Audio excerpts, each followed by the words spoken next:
Guys, it's me, Shala360, and let's have a chat.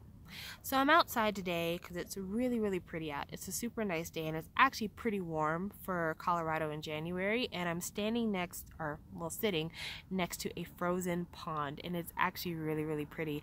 I'm gonna try to turn the camera around so you can see it, but if it's all shaky and gross, I apologize because I can only see what's over here. So let me try to get it turned around so you can see what I'm seeing. You see that? It's actually really gorgeous out right now. But because it was an unusually warm day here in Colorado and I could be outside instead of being in my car, I thought I'd do a quick chat video, or maybe not a quick chat video. I don't know how long this is going to be. Just about my feelings lately and about everything that's been going on.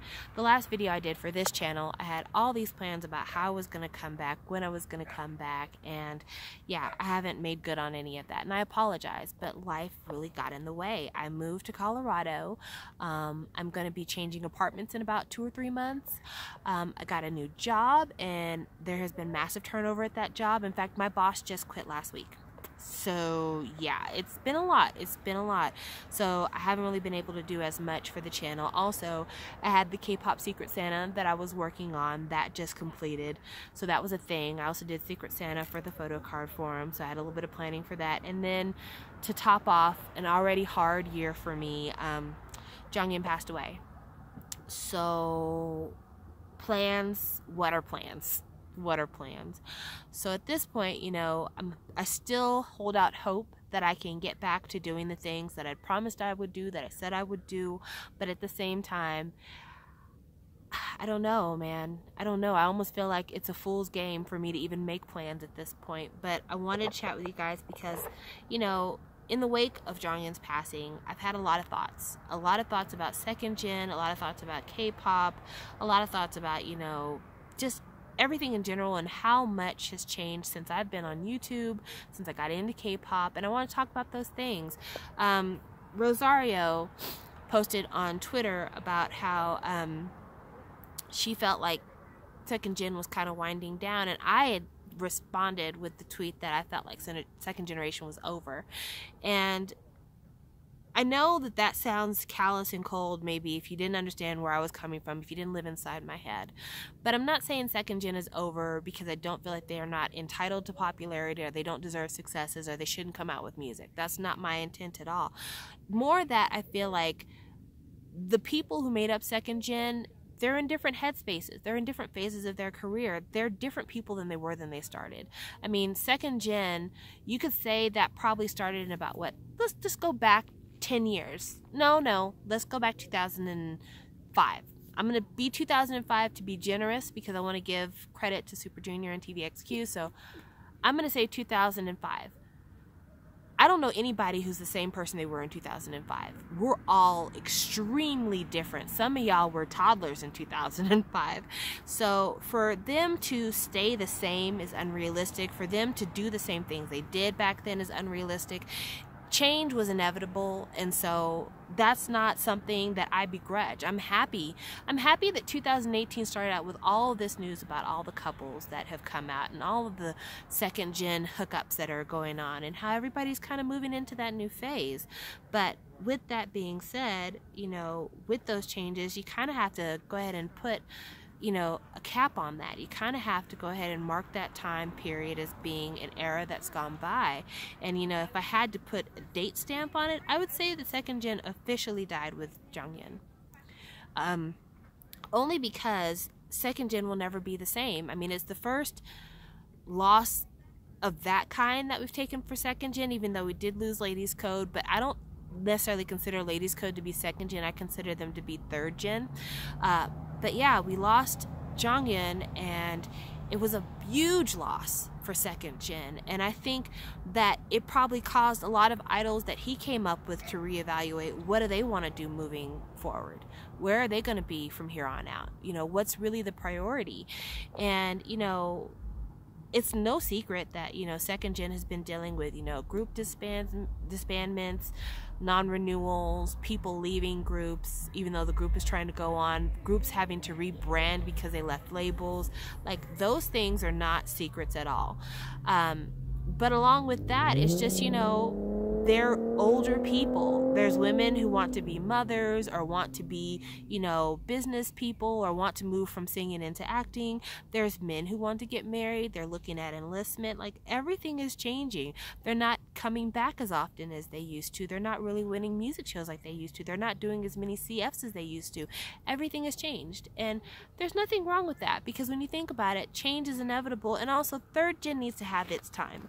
You know, now is the third gen's time. Now is the time of the BTSs and the EXO and the VIX, and, you know, I'm sure there's a lot of groups I'm not mentioning. And then, of course, you've got the new girl group icons. You've got Twice, and you've got Red Velvet, and you've got, you know, the reality show generation that's coming up with 101 and IOI, and Twice would actually be considered as part of that too. You've got The Unit, and you've got whatever show that YG's doing that I refuse to support. You've got all this stuff going on. So at this point, you know, it is third generation's time. They deserve it. They deserve that chance. And I'm proud of third generation. You know, I'm proud that the efforts that the Wonder Girls and BoA and Seven, and I'm trying to think who else came to America during that time. Girls' Generation. I'm happy that the efforts that they made to bring an international presence to K-pop leads to BTS being on the Billboard Music Awards and being at the AMAs and being at New Year's Eve, Rockin' Eve. Those things couldn't happen without second gen. And I'm glad to see third generation building up on it and putting it out there in a different way. I'm glad that K-pop for most people will no longer just be Psy. It'll be more. But, you know, it is sad because, you know, I came in with second gen, and they'll always hold a special place in my heart. SHINee forever will be in my heart. Nothing's ever going to change that. So it is hard. It is hard, but I'm proud of third generation. I'm happy for them. I'm supporting the music. I'm probably not doing as much of the pop music as I used to. I've moved into more of the K-hip-hop era, and that's kind of where my focus has been, probably will be in the foreseeable future, but I'm still very happy being a K-pop fan, and I'll rep as a K-pop fan until I can't rep for anything anymore, you know? Also, along with that, just the music. I have to talk about that because the music has really changed.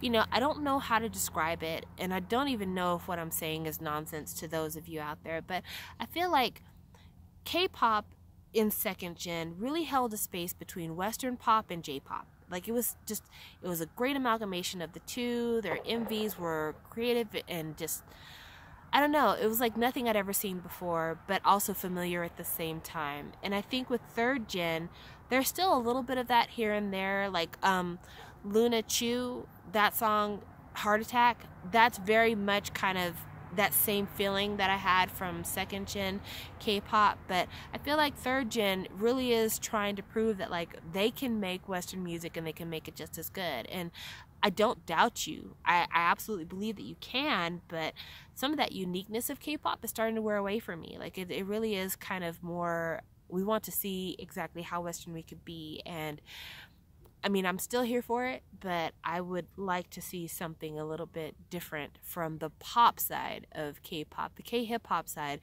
I mean, it's always going to be kind of more Western just because of how closely it mimics its influence. But K-pop, I would like to see more of that K in the pop, if you know what I mean. But that's a thought that I've had. Now on to YouTube. You know, it's funny, when I got into YouTube back in, I think it was 2014. I think it was 2014. I remember unboxing a Rain album on YouTube because I could not find an unboxing on the channel.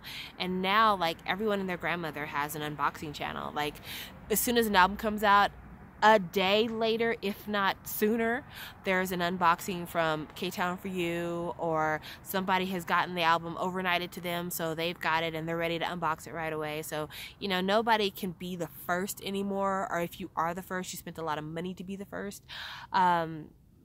The unboxings have now got a formula, so now it's not kind of people trying different things to be a little bit different. Everybody kind of has, you know, the plain background and the flip through. Everybody kind of follows the Tina Davidson formula, which all credit to her because, I mean, she is the GOAT. She is the one. But at the same time, you know, I kind of miss the more wild days of K-pop unboxings, back when people really did try to unbox something in a different way or talk about the album a little bit more, or, you know, back when people tried to make sure that they were displaying different things maybe. And now I feel like the unboxing is more about showing people, I bought the album, this is the photo card I have, you know, and that's it. And it's not to dog you young people, that's not it at all, because one of the things that I really appreciate about new K-pop unboxing channels is how much effort goes into the art of the video.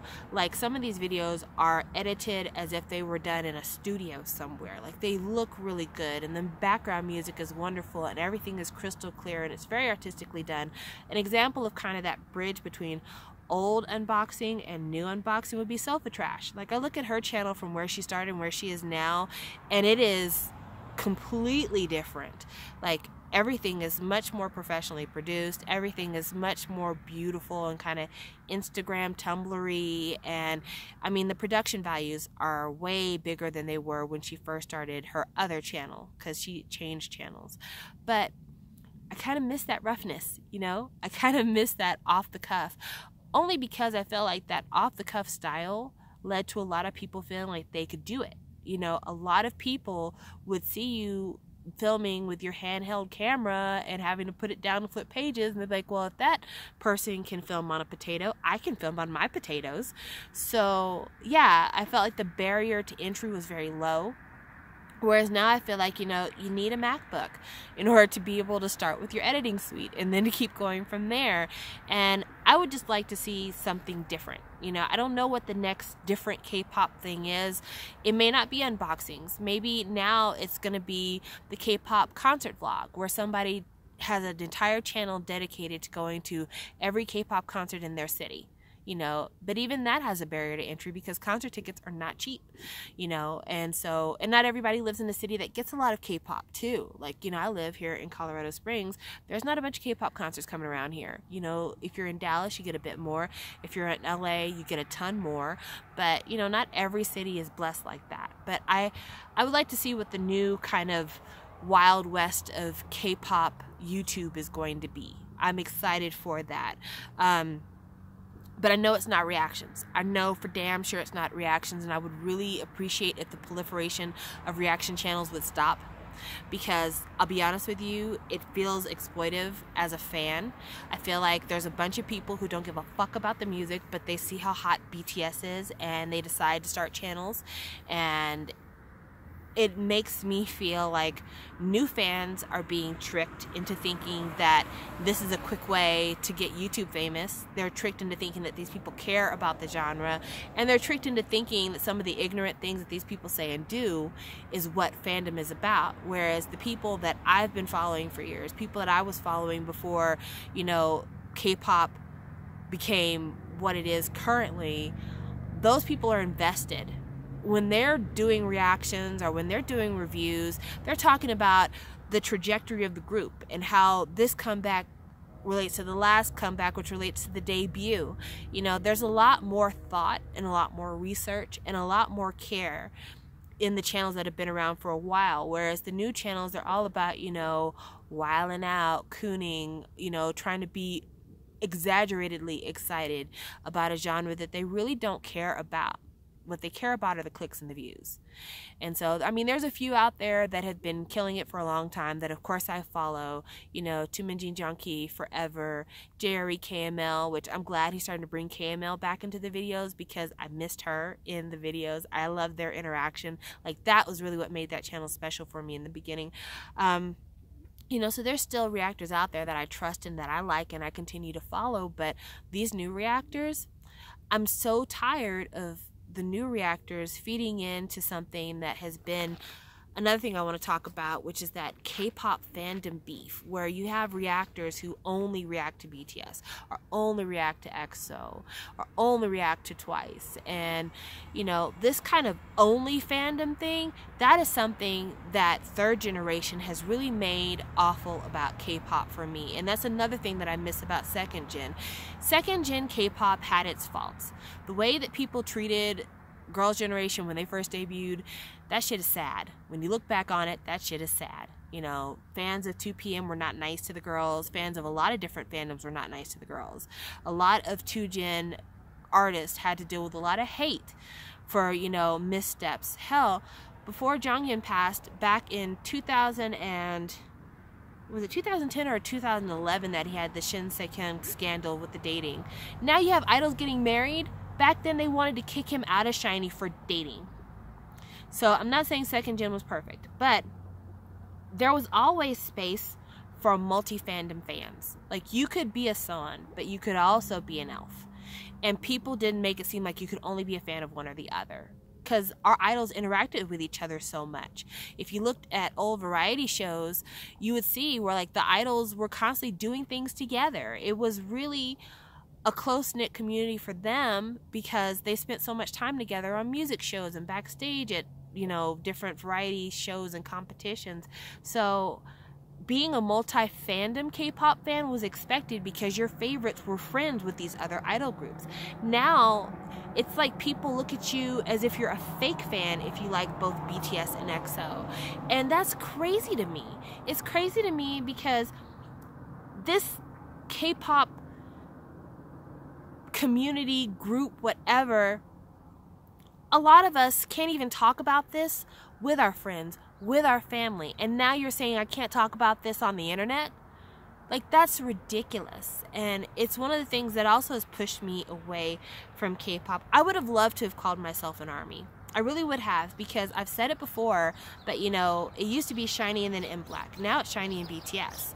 You know, SHINee always #1, but BTS is probably my second favorite group. I have all of their albums.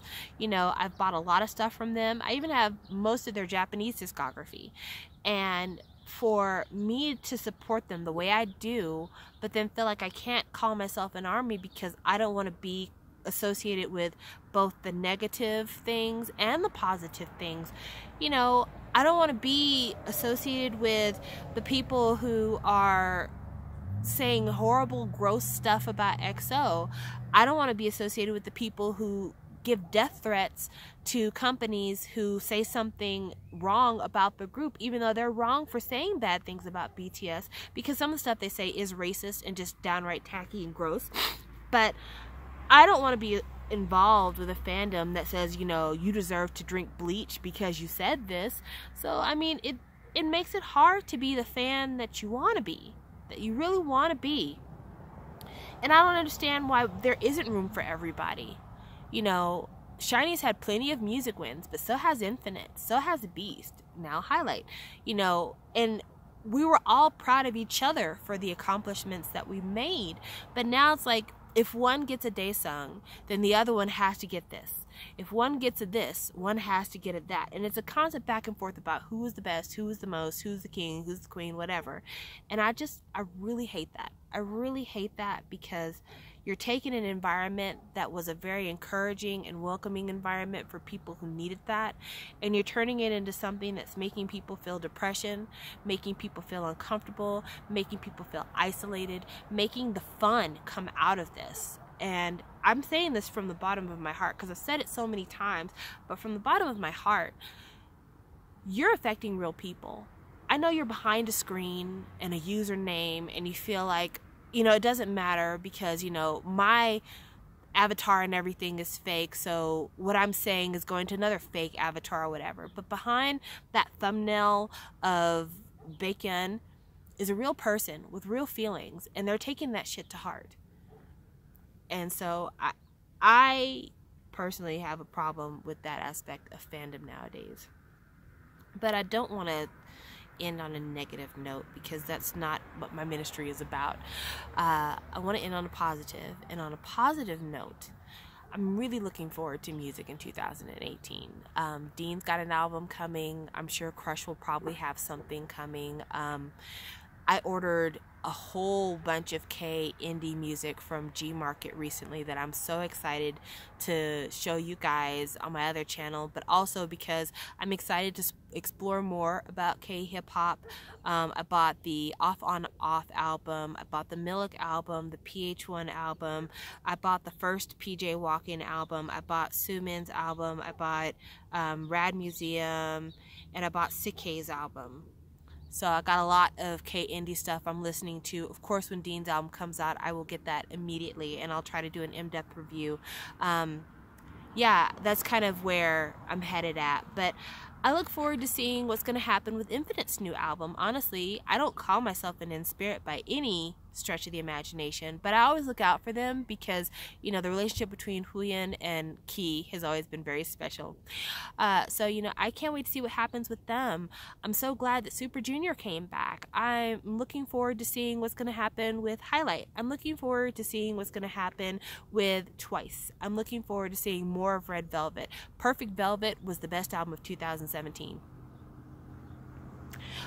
There's just so much that I'm looking forward to with K-pop, and there's so much positive stuff on the horizon. So, you know, I'm here for it. I'm here for K-pop, but I am really, really here for you guys.